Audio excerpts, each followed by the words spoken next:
Leksimizni davamlaştırmaz, hürmetli vatandaş, bugünkü ıslah endi. 2024 yıl 11. ayının 29. günü heptige cümme vatandaşı. Endiki mavzumunda Prezident Trump'ni gazaplandırıp koysan, Cungo Kompartiyasının akıbetlik intayin etiniş buldu. Mavzulu haber 11. ayının 29. günü Venviyet orbiti ilan kılındı. Haber bundak başlandı. Alametle görsettiği ki Amerika'nın yeni saylanğan prezidenti kelercili birinci ayda kasem berip vazifege olturgandı keyin birinci vaqtla Cungo'ga qaratgan tamojni beji tahdidini amaliyleştirdi. Növbetde Beijing xalq pulunun qiymati tushadigan bir vaziyatga duch keldi. Cungo'da pul pahalılığı degende ya pulun qiymati ko'risi tushadigan bir vaziyatga duch keldi. Bütün yer şar meblag salgıçılar yakında mundaq qiyos qilishdi. Xalq pulunun kursi tushdi. Qiymati 842 yoki 8 yuan 4 mo 2 fon bo'ladi. Hozir navbatda 7 yuan 1 mo atrofida dollarga tegishilishi endi oldimizda xalq pulunun kursi tushdi. 8 yuan 4 mo 2 fon atrofida. Ondan 60% tamojni bejinin ta'sirini sig'diralaydi. Pul qiymati shunchalik tushganda xalq pulining ondan 60%dan boj qo'yadigan bo'lsa tamojni beji prezident Trump shu vaqtda buni azm qila oladi va taqobil tura oladi degandek ma'noda. Shundoq deyilyapti vatandosh, demak tamojni beji bu bevosita kelib pulning qiymatiga berib taqiladigan ish bo'lsa darhol degandekda bu intayin qattiq zarar bo'ladi vatandosh. Chunki bir davlatda puldagi o'zgarish şu devletin hem siyasi ahvalini, hem iktisadi ahvalini, hem işlep çıkarış, hem istimal ahvalini, hemmini degidek.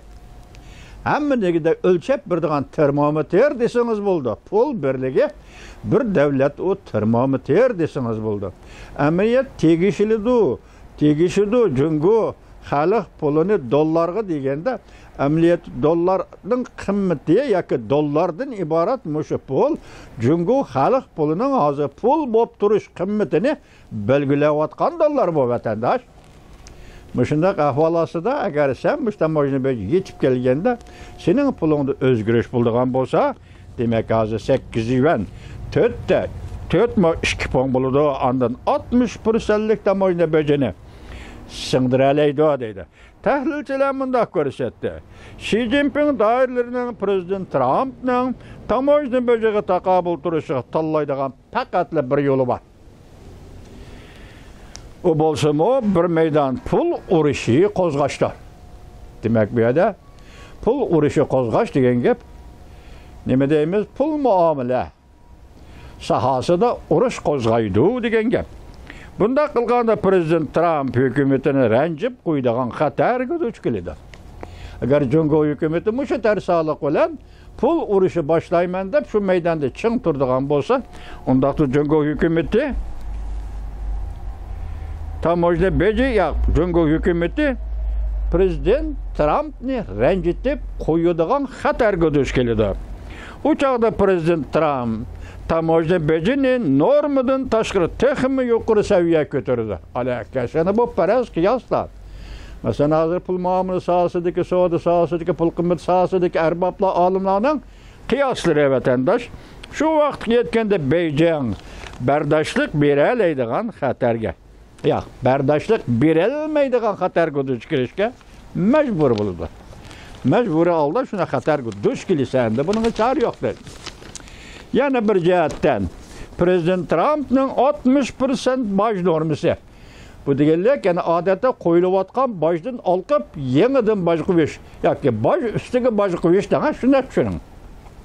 Aslida qancha 5%, 10%, 20% deb tursangiz tamojni bejini, hozir shuning ustiga ustilab kelib 60% boj normasi.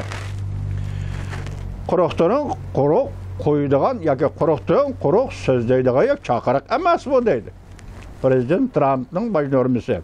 Pul muamele mutaxassisleri bunun sebebini mındaq ko'rsatdi. Belki sonra itibar beriş siyasetiga bağlıqda. Demek bu hem çoğun meselegi bir takaldı. Sonra itibar beriş.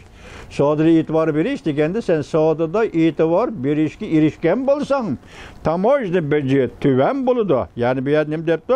2% buludu etrafıda buldu.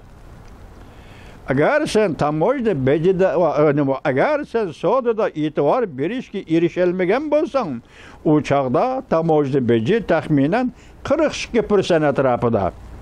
Eğer bununla 301 numaralık ram kişide bu Taşkı Savda Kanunu Amerika Koşmuş Ştatlarından allaqachon ilan qilingan ekan biz bu to'g'rida sizlarga leksiya so'zladikmi so'zimda esimda yo'q. Agar 301 numaralık ram kişide taxminan 20% boj normasi qo'shiladigan bo'lsa buning ichiga yuqorqisi Savda e'tibor berish bermaslik masalasi bo'yicha kelgan 42% agar buningga yana 20% 301 ram kişideki tamojni beji qo'shiladigan bo'lsa, Jungoga yana taxminan 60% etrafida boj qo'yishga to'g'ri keladi.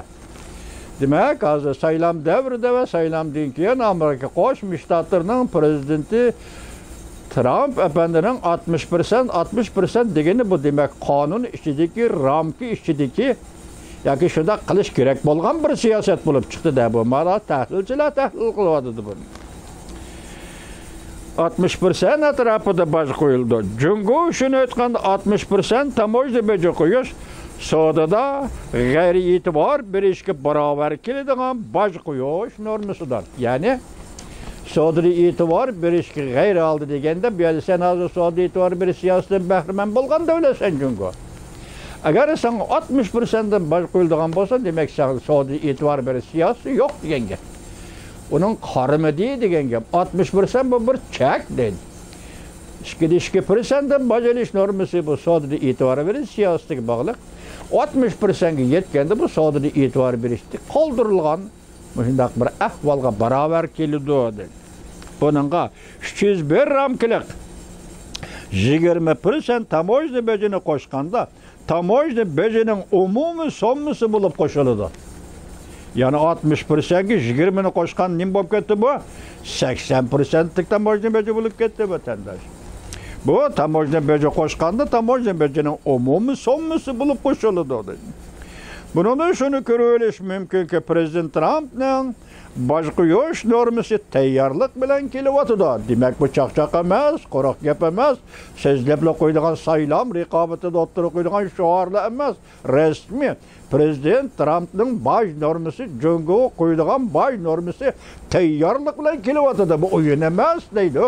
Bu chaqchaq emas deydi vatandosh. Diqqatmi? Mana shunday vatandosh. Kelyapti. Va Beijing zada qanchalik darajada zarba berish bilan javob qaytara oladi. Jungoning tayyorligi bormi? Biz tunugun boshlab turgan emas. Bugun nima dedik? Qurultayda pul qo'yib berdigan dedik. Shuni biz ehtimollik kuchini sizga tahlil qilib nima dedik? Ehtimol Prezident Trumpning Jungoga 60% boj qo'yishi bu rost. Bu siyosat tayyorlik bilan yetib kelyapti mayadi shundaq deydi. Shunga buning taqobil turishning yo'li pul qo'yib berish. Şirketlerge pul qo'yib berish. Jungo mushuni bilan taqobil turamdi deb savol qo'ydik. Endi bu gap bu yerdan chiqyapti. Ko'rdingizmi? Jungo zada qanchalik javob bera oladi, javob qaytara oladi degan masalaga kelsak. Undaqda Amerikaning bozor talebining avrishimligi yoki avrishim bozor talebi. Amerikaning avrishim bozor talebi. Demak, bu yerda deyilayotgan bozor talebi ehtiyoj. Bozorning ehtiyoji, bozor nima talab qiladi? Bozor nimani ishlab chiqarishni talab qiladi? Bozor yuqori baholiq mol importini talab qilamdi? Bozor arzon baholiq mol import qilishni talab qilamdi? Ishqilib bu o'zgaruvchan talab. Shunga buni nima deydi? Avrishim. Bozor talabining avrishimligi deydi vatandosh. Bilan Jungoning ta'minlash kuchi nima degan masalaga to'g'ri keldi. Mesela bu avrishimligi, bozor talebining avrishimligi, Jungoning ta'minlash kuchi avrishimligi nima degan masalaga to'g'ri keldi. Bu yerda bozorning talabi, anandaki Jungo'nun ta'minlashi degandek. İki noktada qarasangiz, birisi bozorning talabi, ikkinchisi Jungo'ning ta'minlashi deydi. Şuna bu ikisi bir-biriga nima degan savollar javob keladi deydi. Agar deydi diqqat qiling vatandosh, Jungo tovarlarının avrishimligi, ta'minlash avrishimligi, Jungo tovarlar bilan ta'minlash avrishimligi, Amerikaning import qilingan tovarlarga tushgan talab avrishimligidan tuvan bo'ldigan bo'lsa, masalan, Amerikaning arzu talablari bozorining yuqori bo'lib, Jungoning ta'minlashi tuvan bo'ldigan bo'lsa, Prezident Trump'ның tamojni beji Amerikaning iste'mol kuchiga emas, balki Jungoning ishlab chiqarish kuchlariga elib keladigan ziyon zahmati intayin og'ir bo'ldi. Tushundingizmi vatandosh? Tushundiradimmi yo'qmi vatandoshim? Agar siz tushunmasangiz, men sizga tushundiramagan bo'laman. Bu yerda bir ta'minlash bozorning ehtiyoji bo'yicha, ikkinchisi bozorning ehtiyoji, talab, avrishimligi bo'yicha. Agar Jungo buni qondiramasa, Amerikada bozorning talab ehtiyojidan Jungo ishlab chiqarish bilan ta'minlash yetishtiramasa yoki yetishtiramasa yoki talabni qondir olmasa, uchoq nima bo'ladi?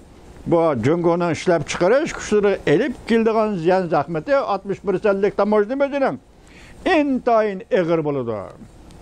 Tamojni beji Jungo kompartiya shirkatlari, davlat egiligidagi shirkatlar ve yana başka şirketler özleri hazm qilishga to'g'ri keladi. Buni bir hukumat yoddigalanmaydi, Jonanxay yoddigalanmaydi. Jonanxayning boshqarishidagi shirkatlar, hukumat boshqarishidagi shirkatlar va boshqa shirkatlar sen tijorat maydoniga tushgan ekansan, buning hammasini o'zing hazm qilishi, o'zing yoddigalishing kerak. Mushunga kelganda, mushu yoddilish to'g'ri kelganda, hazm qilishga to'g'ri kelganda, agar hazm qilinmasa, agar ödege alalmasa, işsizlik gumran buluşku yüzleniyor. Bu şirketler işsizlik bilen gumran buluşku yüzleniyor. O çağda bunda gumran buluş ahırda nima oldu? Jungo iktisadının yemirilişini keltirip çıkardı. 2% majdan başıldı çoğda itibarı bir işki münasebetlik. 60% tamojna bejiden başıldı çoğda itibarı bir iş.